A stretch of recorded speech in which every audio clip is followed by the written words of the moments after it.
paz do Senhor, boa noite, tudo bem? Meus irmãos, nós vamos dar início ao nosso módulo, que é Panorama Bíblico do Novo Testamento. Antes de nós iniciarmos, eu quero me apresentar. Meu nome é José Carlos, sou casado com a Marli, tenho 2 filhos, o Renan e a Jennifer. Nós estamos na Cristo Vive desde 2003. Eu sou filho dessa escola, da primeira versão dela. Eu, em 2003, eu não era convertido, eu iniciei na escola. A escola antigamente se chamava Chamar. Foi na sala de aula que eu me converti, na sala de aula que eu fui batizado no Espírito. É por este motivo que eu sou fã de estudo. Eu creio que a verdade liberta, pois a verdade me libertou. Bom, posto isso, vamos dar início ao nosso módulo. Nosso módulo ele foi dividido em 3 partes. Hoje, no primeiro módulo, nós vamos falar da introdução dos 4 evangelhos, e nos outros 2 módulos nós vamos falar das cartas, né? Das cartas paulinas e das cartas em geral. O que seria o panorama bíblico? O panorama bíblico nós vamos dar uma visitada em todos os livros do Novo Testamento, né? O Novo Testamento é composto de 27 livros e nós vamos dar uma breve visita nesses 27 livros para que nós possamos ter uma ideia do Novo Testamento. Amém? Vamos começar?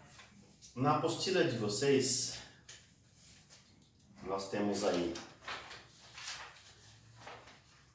começando, né? Tem a apresentação. E depois nós vamos para a introdução. Então nós vamos para a introdução.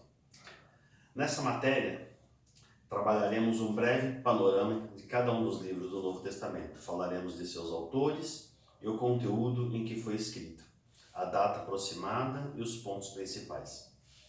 Esse conjunto é uma obra de Deus Todo-Poderoso para entendermos a pregação de Jesus e sua intenção para conosco, a partir da ótica de Deus.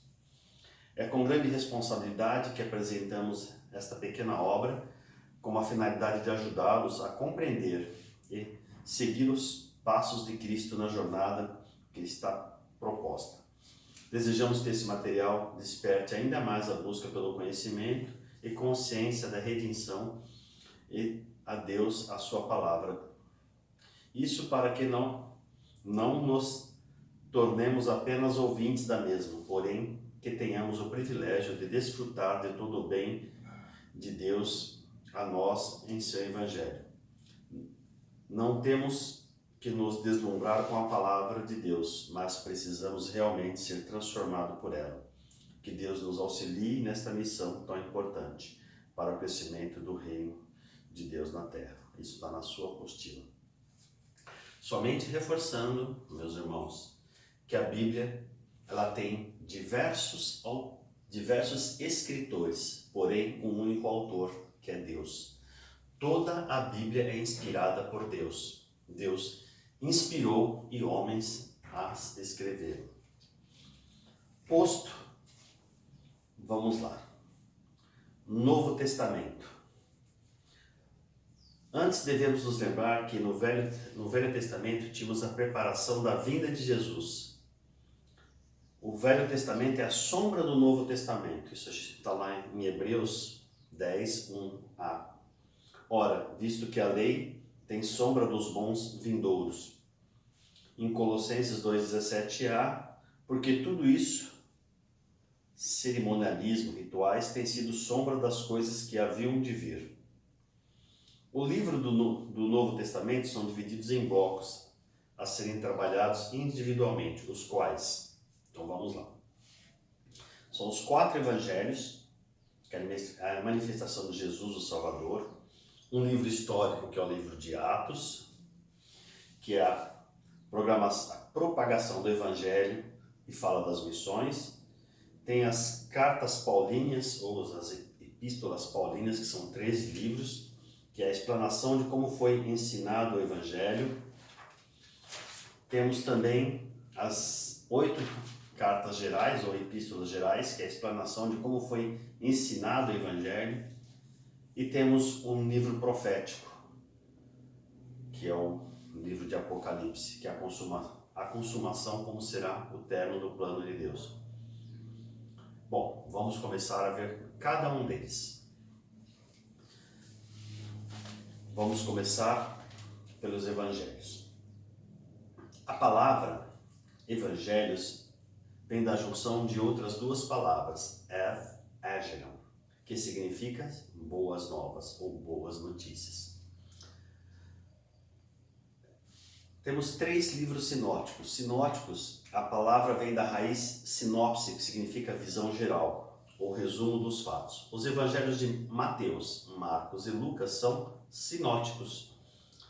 São chamados assim por serem possuidores da mesma ótica, ou seja, abordam os mesmos acontecimentos do ministério de Jesus, em sua visão particular, e projetam uma sinopse, um resumo da vida de Jesus.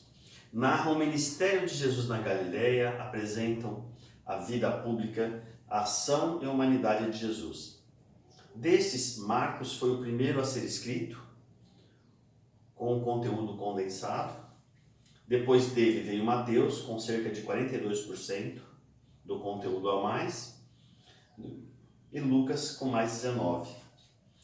Já o Evangelho de João não cabe na definição de sinótico, pois tem uma ótica totalmente diferente dos outros 3 e tem 90% de conteúdo não mencionado nos sinóticos. João apresenta o ministério de Jesus na Judéia, mostra Jesus em comunhão, meditando, orando, ou seja, mostra a vida particular e a divindade de Jesus. Primeiramente, gostaria de destacar os 3 ministérios de Jesus: profeta, sacerdote e rei, que compõem a plenitude da obra de Deus em Jesus. Jesus enquanto profeta, o ministério de Jesus na terra foi essencialmente de profecia. O profeta ouve Deus, transmite ao povo. Jesus falava a palavra de Deus. João 7, 16 e 17. Vamos dar uma olhada lá em João. João 7, 16 e 17.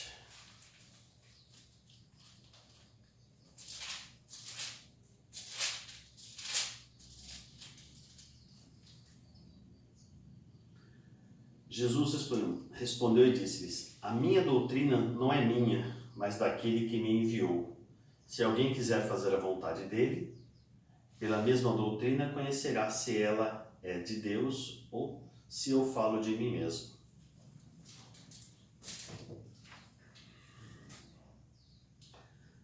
Bom, Jesus é a palavra encarnada, está lá em João 1,14. Jesus é a verdade, está lá em João 14,6. A palavra é a verdade, está lá em João 17,17.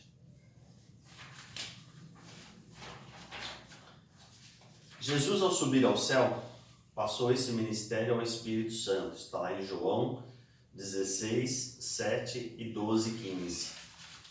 Eu não vou ler todas as referências para não ficar deveras longo. Porém, seria interessante vocês, com o tempo, lerem esses endereços que nós estamos dando. Tudo bem? Jesus, enquanto sacerdote, o sacerdote recebe a oferta do povo e a apresenta, a entrega a Deus. Jesus, ao oferecer a sua vida a Deus no lugar dos pecadores, estava estabelecendo o sacerdócio eterno. Está lá em Hebreus 6:20. Antes de se tornar sacerdote, ele foi a oferta pelo pecado. Está lá em Hebreus 5:7, Hebreus 5, do 7 ao 10. Está em Hebreus 7, do 25 ao 28. É o ministério atual de Cristo como nosso mediador perante Deus, está em 1 Timóteo 2,5. Jesus como rei, o seu reinado como rei dos reis, o Senhor dos senhores, está nas coisas vindouras.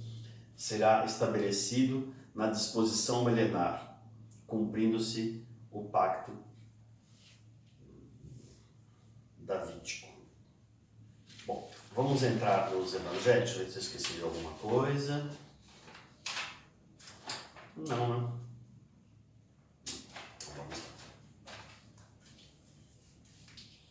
Vamos falar primeiro sobre o Evangelho de Mateus.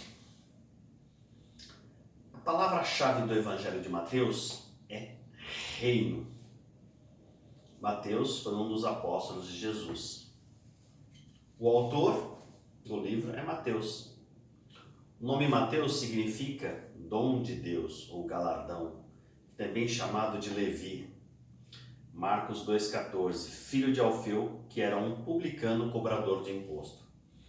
A data aproximada é de 60, na tua apostila está AD, Anno Domini, que é a mesma coisa que é DC. Para quem que Mateus escreveu esse evangelho? Isso é uma informação que você vai precisar para as provas, para quem foi escrito. Mateus foi escrito para os judeus. É conhecido como o livro da genealogia de Jesus Cristo, filho de Davi, filho de Abraão. Está lá em Mateus 1:1, caso vocês queiram.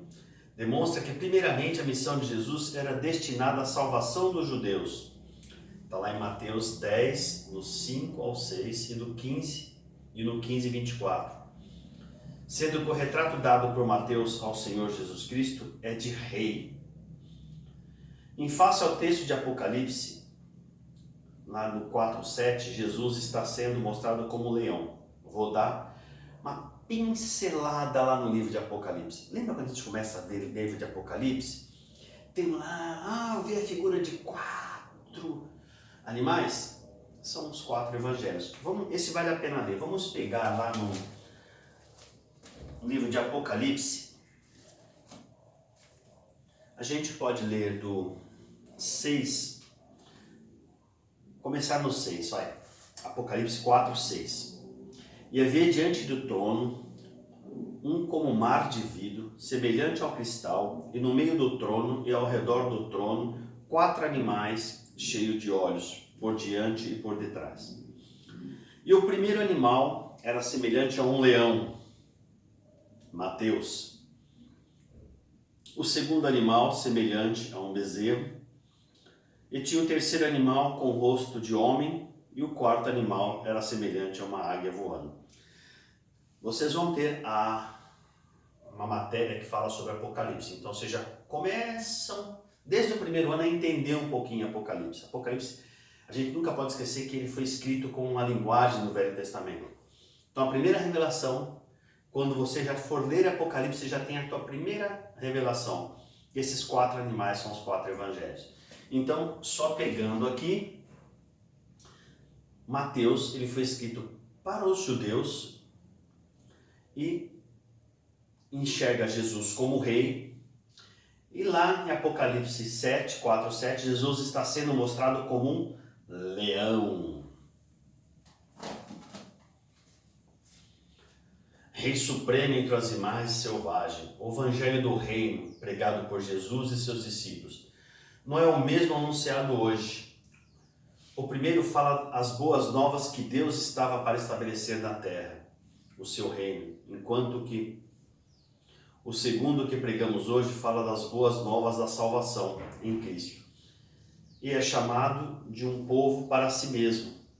A proclamação do Evangelho da Graça de Deus. O livro inicia falando do nascimento do rei, sua genealogia, a perseguição de Herodes, do ministério da rejeição do rei, e finaliza com a morte de Jesus, por declarar-se rei, e finaliza com a sua ressurreição. O versículo-chave está lá em Mateus 27, 37. Por cima de sua cabeça puseram escrita sua acusação. Este é Jesus, o rei dos judeus. Vale a pena ressaltar que assim, eu vou destacar como esses homens morreram. E nós vamos ver que o Evangelho de Deus, ele tem preço. Não é esse evangelho barato que é pregado. Nós temos tanta liberdade hoje que por hora algumas pessoas até distorcem o evangelho. Mas homens morreram, homens pagaram um preço muito alto por proclamar a Jesus. Mateus, ele teve a sua morte, aponta com sua morte lá na Etiópia, apedrejado, decapitado e queimado. Não feliz por ter apedrejado, por decapitado e ainda queimado. Todas as pessoas que a gente vê, todos os apóstolos de Cristo tiveram uma morte, com exceção de João, né? Tiveram uma morte com crueldade. Vamos falar de Marcos? A palavra-chave do Evangelho de Marcos é imediatamente. O autor, Marcos, significa brilhando, overone. No latim significa martelo, grande. Este Marcos é o sobrinho de Barnabé, conhecido como João Marcos. Esse João Marcos foi aquele que teve a discórdia entre Paulo e Barnabé, lá em Atos 15, 39. Aqui vale a pena ler para a gente poder entender algumas coisas. Atos 15, 39.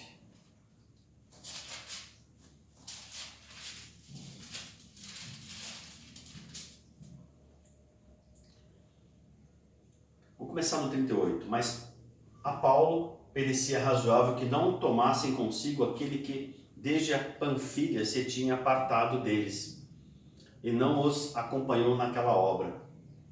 E tal contenda houve entre ele, que se apartaram um do outro. Barnabé, levando consigo a Marcos, navegou para Chipre. Bom, vamos lá. Num determinado momento, Barnabé falou para Paulo, vamos levar lá o meu João Marcos. Aí eles foram. Aí quando a coisa ficou meio apertada, João Marcos pulou fora. Agora que Barnabé fala, vamos levar João Marcos. Aí Pedro fala, para aí, esse rapaz não. Mas não sei se... Vamos só dar uma olhadinha para ver como Deus trabalha na vida das pessoas. Acho que vale a pena esse exemplo. Aquele rapaz que quando a coisa ficou apertada, ele desistiu. Lá em Colossenses 4:10...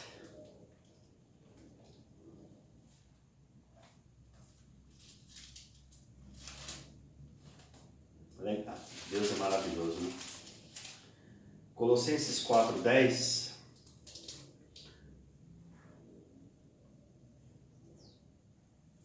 Colossenses 4:10. Deixa eu prestar atenção.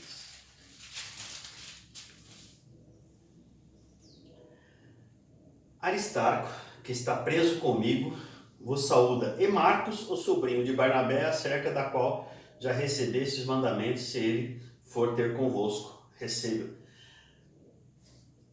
Mostra que João Marcos já superou aquela meninice dele, ao ponto de o próprio Paulo falar com vocês, olha, receba aí João Marcos. Aí a gente vai lá em Filemão 1, 22, 23.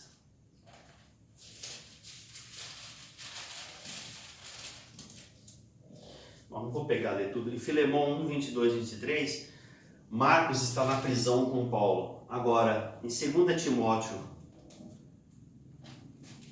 2, 11, Paulo fala que manda buscar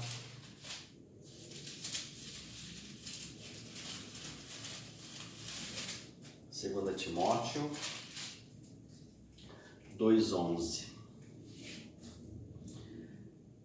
Palavra fiel é esta. Essa aqui é Segunda Timóteo.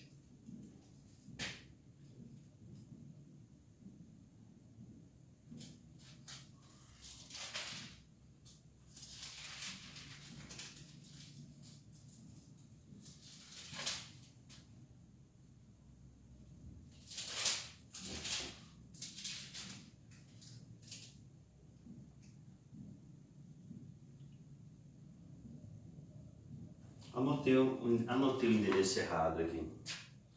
Mas aqui em Timóteo, o Paulo manda buscar Timóteo, na verdade, 2 Timóteo 4:11. Só Lucas esteve comigo. Toma Marcos e traze-o contigo, porque me é muito útil para o ministério. Então, corrigindo, 2 Timóteo 4:11. Paulo manda buscar João Marcos. Aquele rapaz que, quando as coisas ficaram apertadas, fugiu. Agora é muito importante para Paulo, e esse mesmo rapaz é quem escreve esse evangelho. Só para gente... Marcos, ele foi morto, arrastado com uma corda no pescoço, morreu asfixiado. Ele foi morto em Alexandria. Mas vamos lá. Para quem foi escrito o livro de Marcos? Para os romanos. Por isso esse livro ele é repleto de ação, enfatiza que Jesus faz em lugar do que ele disse, pois a maioria dos romanos não se interessavam por palavras, doutrinas ou ensinos, mas sim em atividades. O retrato dado por Marcos ao Senhor Jesus é de um servo. Aqui cabe uma ressalva. Na minha Bíblia, como eu li para vocês, está bezerro. Em outras traduções está servo, em outras está boi. Mas é tradução. O que eu entendo é que vamos lá. Vamos fazer uma coisa.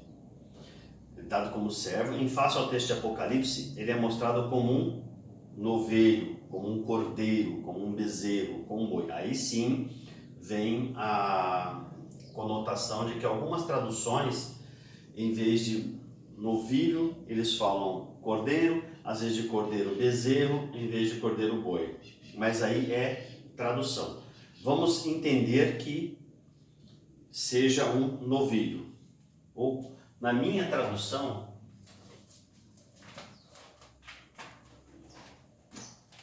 vamos ler de novo lá, Apocalipse 6, 4:6, né? 4:7. O primeiro animal era semelhante a um leão, o segundo semelhante a um bezerro. Aqui que está, algumas traduções diferem. Umas está bezerro, a outra novilho, a outra boi. Tá? Vou deixar aberto aqui para ficar fácil para nós.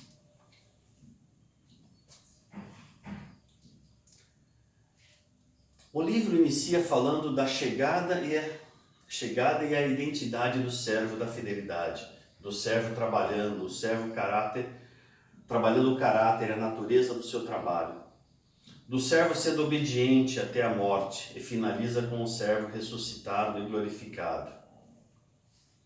O versículo-chave é lá em Marcos 10:45, pois o Filho do Homem não veio para ser servido, mas para servir e dar a sua vida em resgate de muitos. Só para refletir, será que nós andamos com esse coração, meu irmão? Nós nunca devemos perder isto da nossa visão. Nós não estamos aqui para ser servidos, nós estamos aqui para servir. Nós precisamos ter um coração de servo, nós precisamos ter disposição de servo. Nosso maior exemplo é Cristo, nós colocamos Cristo como exemplo. O caráter de Cristo é aquilo que nós pretendemos, é aquilo que nós almejamos. E nós não vamos conseguir isso se nós não tivermos um coração de servo, se nós não estivermos dispostos a servir. Amém? Vamos falar agora de Lucas. A palavra-chave do Evangelho de Lucas é Filho do Homem. O nome Lucas significa luminoso, ou aquele que traz a luz. Ele foi companheiro íntimo do apóstolo Paulo e é chamado por ele como médico amado. Em Colossenses 4,14, tratava-se de um homem instruído. O Evangelho de Lucas foi escrito aproximadamente 60 anos depois de Cristo. Ele foi escrito para os gregos. Os gregos tinham como ideal objetivo uma visão perfeita de educar, elevar e aperfeiçoar o homem. E por isso esse livro é chamado de Detalhes, o caráter de Jesus. O caráter de Jesus é revelado nesse livro como intensamente humano. Ele tanto é filho do homem como filho de Deus. O retrato dado por Lucas do Senhor Jesus Cristo, filho do homem, em face ao texto de Apocalipse, Jesus está sendo mostrado como um homem perfeito, o supremo dominante entre todas as criaturas. O livro inicia-se mostrando o homem semelhante aos irmãos, lá em Hebreus 2,17. O homem que em tudo foi tentado, está lá em Hebreus 4,15. O homem que se compadece das nossas fraquezas, está lá em Hebreus 4,15. O homem como o nosso mais chegado, remindo-nos e finaliza como Senhor, porém ainda como homem na glória da ressurreição e ascensão.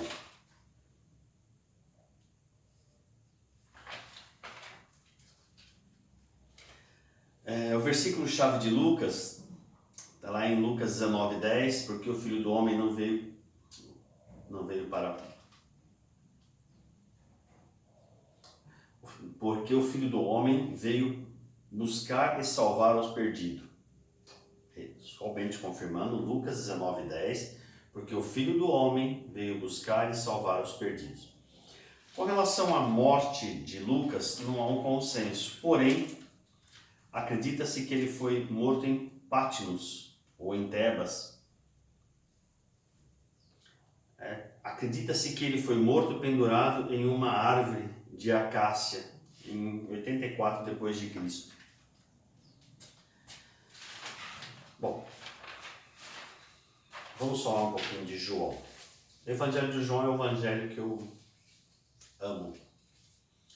Mas antes vamos entender um pouquinho, em vez de falar do início de João, vamos falar do final de João, né?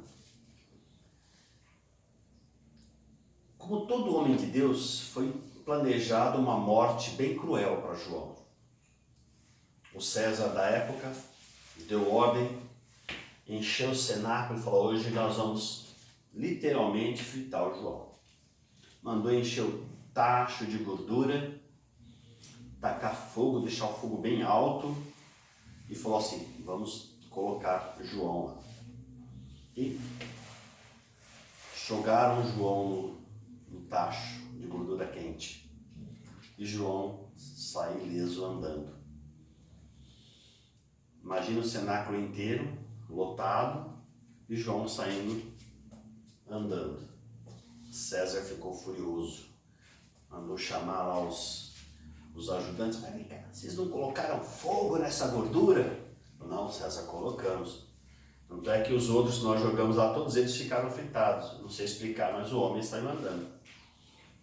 Vendo que eles não conseguiriam matar João, eles exilaram João na ilha de Patmos. Colocaram João bem distante, pegaram João e colocaram longe de tudo e de todos.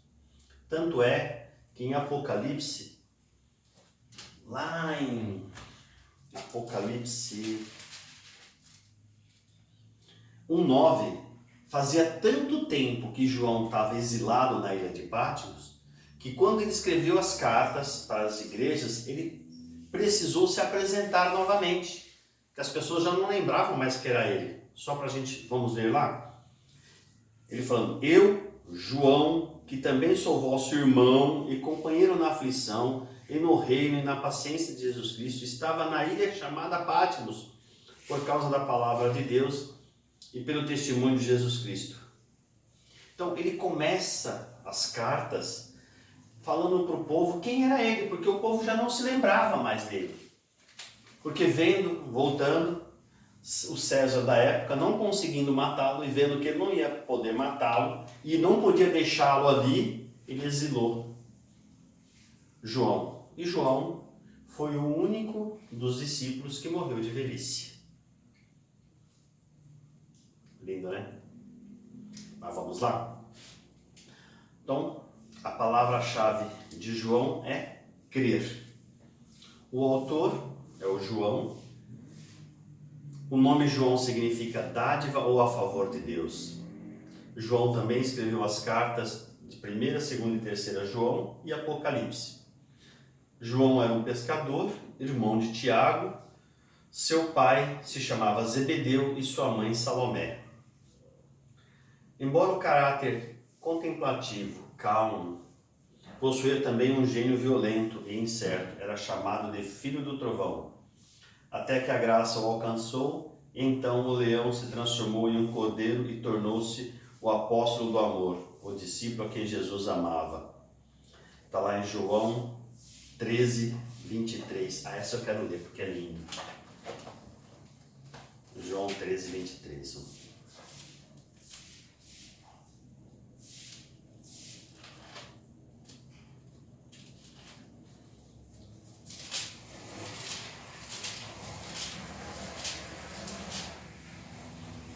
João 13, 23.